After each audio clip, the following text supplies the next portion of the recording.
साथियों नमस्कार। स्वागत है आप लोगों का हमारे इस डीडीयू के यूट्यूब चैनल पे। आज हम लोग बीई फोर्थ सेमेस्टर के इंग्लिश लिटरेचर के पेपर को डिस्कस करेंगे, जिसका टाइटल है इंडियन लिटरेचर इन ट्रांसलेशन, और वो उसका सेकंड पेपर। और ये जो क्वेश्चन पेपर है ये प्रीवियस ईयर 2023-24 का है। इसका पेपर कोड है ENG204। और दोस्तों ये क्वेश्चन पेपर जो है आपके आगामी परीक्षा के लिए काफ़ी हेल्पफुल होगा, और इसके क्वेश्चन के अनुसार आप क्वेश्चन पैटर्न को भी समझ पाएंगे कि किस टाइप के क्वेश्चंस जो हैं हमारे सेमेस्टर एग्जाम में पूछे जा रहे हैं। तो आइए हम लोग एक वन बाय वन करके क्वेश्चंस को डिस्कस कर लेते हैं। तो दोस्तों हमारा फर्स्ट क्वेश्चन है, choose the most appropriate translation of the following. इसमें ट्रांसलेशन है, जनसंख्या वृद्धि भारत के लिए आज एक विकट समस्या बन गई है। इसका करेक्ट ट्रांसलेशन इनटू इंग्लिश क्या होगा? इसमें ऑप्शन है, increasing in population has become a challenging problem for India today. So विकट समस्या है, चैलेंजिंग प्रॉब्लम। नेक्स्ट ऑप्शन देख लेते हैं, population explosion is a serious problem facing India. इसका भी ऐसा लगता है कि अनुवाद जो है सेम ही होगा। ऑप्शन सी देख लेते हैं, increasing population has become a serious problem for India today. तो बन गई है के लिए हैज बिकम तो यूज होगा ही, और विकट समस्या के लिए सीरियस प्रॉब्लम होगा फॉर इंडिया टुडे, भारत के लिए आज। तो इसका करेक्ट आंसर हो जाएगा option number C, increasing population has become a serious problem for India today. हमारा अगला क्वेश्चन है, when was the first machine translation system introduce. तो फर्स्ट मशीन ट्रांसलेशन जो है इंट्रोड्यूस हुआ था second half of 20th century, मतलब 20वीं सदी के मध्याह्न में जो है मशीन ट्रांसलेशन सिस्टम जो इंट्रोड्यूस हुआ था, यानी कि 1950 में इंट्रोड्यूस हुआ था। और एक जो है कंबाइंड इनिशिएटिव था जॉर्ज टाउन यूनिवर्सिटी और IBM का। तो इसका करेक्ट ऑप्शन हो जाएगा विकल्प number A, in 1950 by Georgetown university and IBM। Next question, what are the benefit of machine translation. Machine translation का बेनिफिट क्या होता है? Massive amount of text can be translated swiftly. बहुत सारे amount of text जो है बड़े आराम से ट्रांसलेट किए जा सकते हैं। अफोर्डेबिलिटी भी होती है, इसमें ज़्यादा अफोर्डेबल होता है, और हाई क्वालिटी रिजल्ट भी होता है। यानी कि इसके तीनों ऑप्शंस जो हैं वो करेक्ट हैं। तो इसका करेक्ट ऑप्शन हो जाएगा option number D, all of the above. Let's move to the next question, Bijak is a collection of poem of. Bijak जो है एक कलेक्शन है पोएम्स का, ये किन्होंने लिखा है? तो ये बहुत ही स्टूडेंट बहुत ही सिंपल क्वेश्चन है। बीजक जो कलेक्शन है वो कबीरदास का है। तो इसका करेक्ट ऑप्शन हो जाएगा option number C. Next question, choose the most appropriate translation of the following lines. I wonder lonely as a cloud. मैं वंडर लॉनली, मैं भटकता रहा अकेले, एज ए क्लाउड, एक बादल की तरह। इसमें फर्स्ट ऑप्शन, मैं भटकता रहा बादलों की तरह, एक बादल की तरह होना चाहिए था। मैं भटकता रहा अकेले बादल की तरह, या फिर मैं भटकता रहा अकेले एक बादल की तरह। तो एज ए क्लाउड, एक बादल की तरह होगा। तो करेक्ट ऑप्शन हो जाएगा option number C. Next question, which of the following has translated the poem of Kabir. Kabir के पोएम को किन्होंने ट्रांसलेट किया था? तो कबीर के पोएम को ट्रांसलेट किया है रविन्द्रनाथ टैगोर ने। तो उसका करेक्ट ऑप्शन हो जाएगा option number B. What is the main setting of Ashadh Ka Ek दिन। सेटिंग क्या है आषाढ़ का एक दिन? हिमालयन विलेज है, सिटी है, फॉरेस्ट है या पैलेस है? तो मेन सेटिंग जो है आषाढ़ का एक दिन का वो है हिमालयन विलेज। नेक्स्ट क्वेश्चन, इन आषाढ़ का एक दिन मातुल says, she is the most virtuous, most humble and most innocent girl in the whole region. Who is he referring to?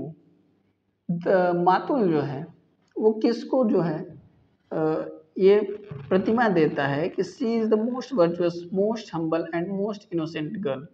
तो मातुल जो है मल्लिका को most virtuous, most humble and most innocent girl करके बुलाता है।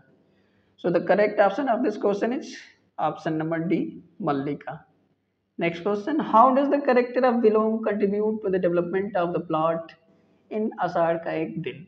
तो विलोम का कैरेक्टर स्केच कैसा है, ये इस क्वेश्चन का पूछने का मेन थीम है। He serve as Kalidas prime antagonist. हाँ, विलोम जो है पसंद नहीं करता था कालिदास को। नेक्स्ट ऑप्शन देख लेते हैं, he offers philosophical insight and moral support of Kalidas. So this option is totally wrong, क्योंकि ऐसा तो कुछ नहीं था। Option number C, he represent societal norms and expectation that Kalidas struggle against. He represents societal norm and expectation that Kalidas struggle against। ये option भी correct नहीं होगा। He act as a catalyst of Kalidas artistic growth and self realization। तो इसमें जो most appropriate options जो correct हो सकता है वो होगा option number A, he serve as Kalidas primary antagonist. Let's move to the next question. The play Ashadh Ka Ek Din is set during which historical period in India. किस हिस्टोरिकल पीरियड में जो है आषाढ़ का एक दिन ये प्ले है वो प्लेस किया गया, इसकी सेटिंग किस हिस्टोरिकल पीरियड से रिलेटेड है, तो ये गुप्ता एम्पायर से रिलेटेड है। तो इसका करेक्ट ऑप्शन हो जाएगा option number D. Next question, in his poem if God be within the mosque, Kabir suggest that all individuals regardless of gender are. कि अगर गॉड जो है वो मॉस्क में है तो कबीर सजेस्ट करते हैं that all individuals regardless of gender are, कि सारे इंडिविजुअल्स जो हैं रिगार्डलेस ऑफ जेंडर वो क्या है। सो इसमें ऑप्शन है followers of Allah, that is not a correct, कि सभी लोग अल्लाह के फॉलोअर्स हैं, ऐसा तो कुछ कबीरदास नहीं बोलते। Living form of God, devotee of Ram, residence of mass.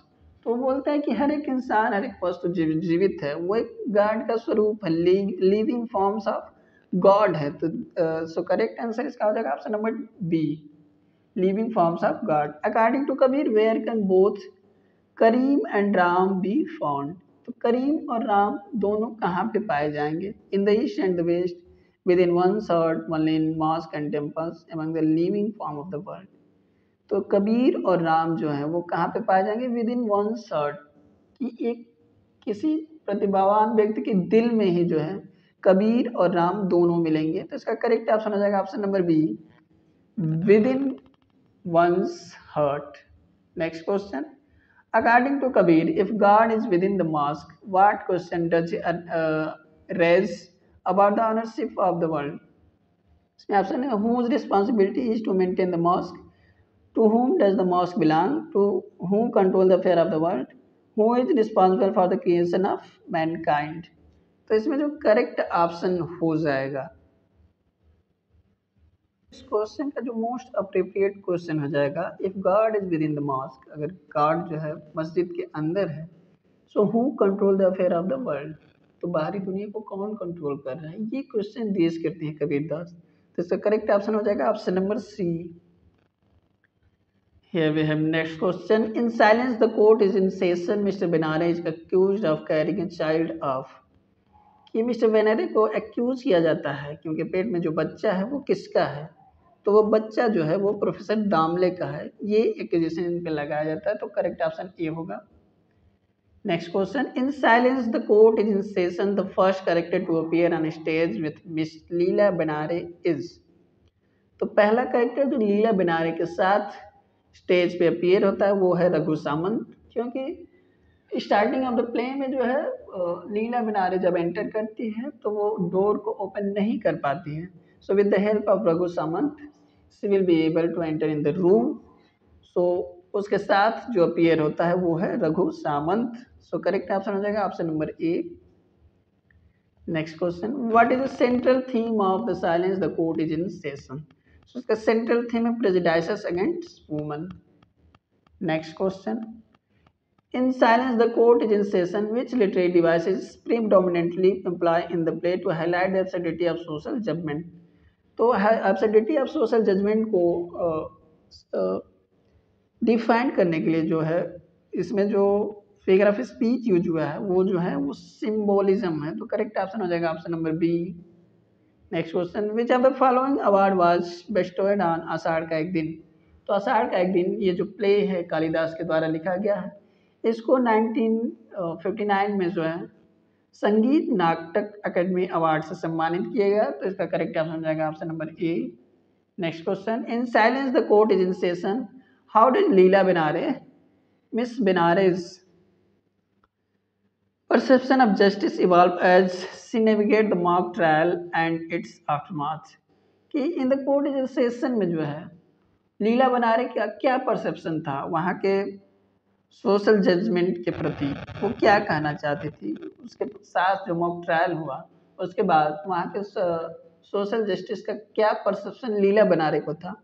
तो उसका जो परसेप्शन यही था, she become disillusioned with the legal system's ability to deliver true justice। वो disillusioned हो गई, हक्का बक्का रह गई, उसको मतलब अंधकार में जस्टिस दिखने लगा। तो इसका करेक्ट ऑप्शन हो जाएगा option number A.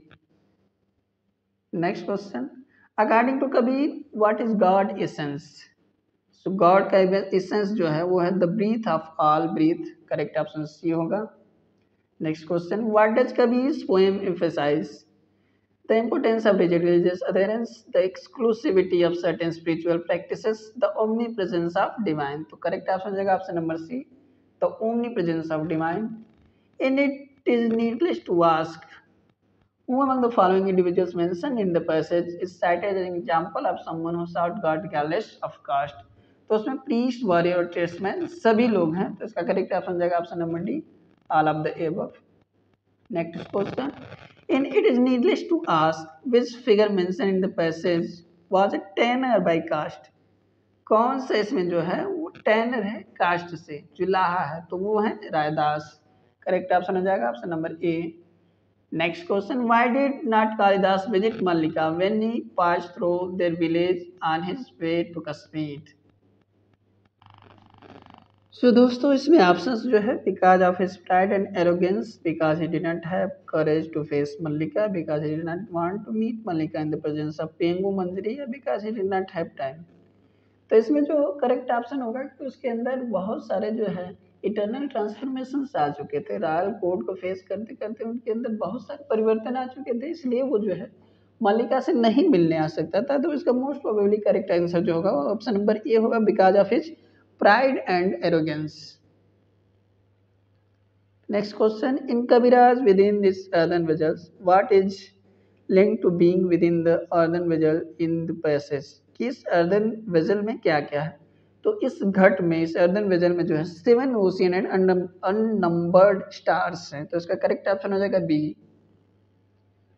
Next question, और dash is one of the maintain the original content without changing the structure, form or style। एक सेंटेंस जो मेंटेन करता है ओरिजिनल कंटेंट बिना चेंज किए स्ट्रक्चर, फॉर्म, स्टाइल को, उसे क्या बोलते हैं। तो उसे लिटरल ट्रांसलेशन बोलते हैं। इसका करेक्ट ऑप्शन हो जाएगा B. Next question, the translator should have the perfect knowledge of. तो ट्रांसलेटर को should have the perfect knowledge of both the source language and the target language. तो करेक्ट ऑप्शन हो जाएगा D. Next question, the word translation is drive from the Latin word translatio. तो correct option हो जाएगा D. Next question, what is the primary benefit of computer assisted translation CAT tools, complete automation of translation, improve efficiency of human translator, reduce need for human translation, या limited translation capability. तो correct option होगा complete automation of translation. Next question, translation technology can assist in maintaining language barrier, promote cross-cultural understanding, increasing linguistic isolation and limiting global connectivity। तो translation technology जो है वो assist करता है promoting cross culture understanding. तो correct option आ जाएगा C. Next question, Kabir was born in. तो कबीर का जन्म काशी में हुआ। नेक्स्ट क्वेश्चन, इस घट अंदर बाग बगीचे, व्हाट डज द टर्म इस घट अंदर signifies. this body within, this world within, this mind within, and this heart within। तो स्टूडेंट इसका करेक्ट ऑप्शन हो जाएगा दिस बॉडी विदिन। इस शरीर के अंदर जो है वो बाग बगीचे सब कुछ हैं। तो करेक्ट ऑप्शन हो जाएगा option number A. Next question, according to Kabir Das where does true wealth reside in इस घट अंतर बाग बगीचे। इसमें ऑप्शन है in spiritual enlightenment, in worldly achievement, in social status है, इन एक्सटर्नल पोजेशन। तो पूछ रहे हैं कि where does true wealth reside, असली जो धन है वो कहाँ पे है, तो इस स्पिरिचुअल इनलाइटनमेंट जो है वो असली धन है। करेक्ट ऑप्शन हो जाएगा B. Next question, in Kabirdas poem हंसा कहो पुरातन बात, व्हाट डज द टर्म हंसा रिफर्स टू। तो हंसा जो बोला गया है वो आत्मा, सोल को बोला गया है। Correct option B. In Ashadh Ka Ek Din who said if an arrow can take life then a hand gentle touch can also give life. तो ये जब दंतुल जो है एक हंस का शिकार करता है और उसको जब कालिदास बचाते हैं तो वो ये लाइन बोलते हैं। तो इसका करेक्ट ऑप्शन होगा सी, कालिदास से, कालिदास के द्वारा कहा गया है। इन आषाढ़ का एक दिन रंगिनी इज इंटरेस्टेड इन राइटिंग, रंगिनी को जो है प्ले लिखना पसंद है। तो करेक्ट ऑप्शन हो जाएगा D. In the play Ashadh Ka Ek Din who is मात्रगुप्त, मात्रगुप्त कौन है। तो जब कालिदास उज्जैनी चले जाते हैं तो उनका नाम चेंज करके मात्रगुप्त रख दिया जाता है। तो करेक्ट ऑप्शन हो जाएगा C. Next question, what is the translation of, उसकी कहानी बहुत दिलचस्प थी। तो इसका करेक्ट ट्रांसलेशन होगा his story was very interesting, उसकी कहानी बहुत दिलचस्प थी। करेक्ट ऑप्शन हो जाएगा A. Next question, in the play Ashadh Ka Ek Din divided into how many acts, तो इसमें 3 एक्ट हैं। नेक्स्ट करेक्ट ऑप्शन हो जाएगा C. Next question, how did Mallika's father die in the play. तो मल्लिकाज फादर का डेथ जो हुआ था before the beginning of the play हो चुका था और due to the cause of famine. तो इसका करेक्ट ऑप्शन हो जाएगा option number B. 41, Kalidas is married to whom, Kalidas की शादी प्रियंगु मंजरी से होती है जो उज्जैनी की राजकुमारी है। तो करेक्ट ऑप्शन हो जाएगा A. Next question, the month of Ashadh is suppose to be month of, तो आषाढ़ का महीना जो होता है मानसून का महीना होता है, रेन सीजन होता है। करेक्ट ऑप्शन हो जाएगा C. Next question, Vijay Tendulkar belong to, Vijay Tendulkar जो है महाराष्ट्र से बिलोंग करते हैं। तो करेक्ट ऑप्शन हो जाएगा B. Next question, Benare is dash in silence the court is in session. तो लीला बनारे जो है वो मेन एक्यूज है प्ले में और वो एक प्रोफेशन से एक टीचर है। तो करेक्ट ऑप्शन हो जाएगा A. Next question, the name of the accused in the silence the court is in the session. तो वो एक्यूज जो है वो मिस लीला बनारे हैं। Next question, what is the setting of the play. तो जो सेटिंग ऑफ द प्ले है वो मॉडर्न अमेरिका की सेटिंग है। तो करेक्ट ऑप्शन हो जाएगा C.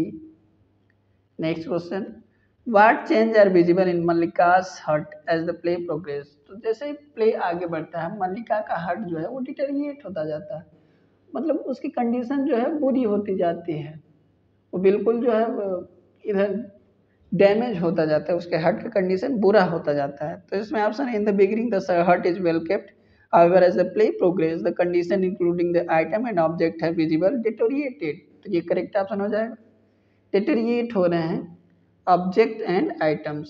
Next question, who compose the poem Meghdoot. तो मेघदूत जो पोएम है कंपोज किया है कालिदास ने और कालिदास ऑप्शन में नहीं है। तो इसका करेक्ट ऑप्शन हो जाएगा none of the above. Next question, Ponkshe is a clerk in the, Ponkshe जो है क्लर्क है कहाँ पे, office of the district magistrate, RTO office, central telegraph office या पोस्ट ऑफिस, कहाँ पे जो है वो एक। तो इस प्ले में पोंक्षे जो है वो एक क्लर्क है office of the district magistrate, जिलाधिकारी के ऑफिस में वो एक क्लर्क है। करेक्ट ऑप्शन जाएगा ए।